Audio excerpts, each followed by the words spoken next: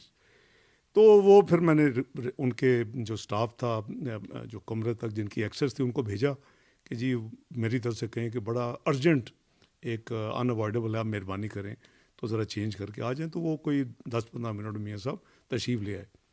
تو اس بندے نے وہ میسیج دیا، لیکن اس نے وہ میرے والا حصہ ایڈٹ کر دیا کیونکہ میں نے اس سے یہ طے کیا تھا کہ میرا نام نہیں اپنے لینا، میں نہ میں اس میں انٹرسٹڈ ہوں، نہ یہ بات مجھے اچھی لگے.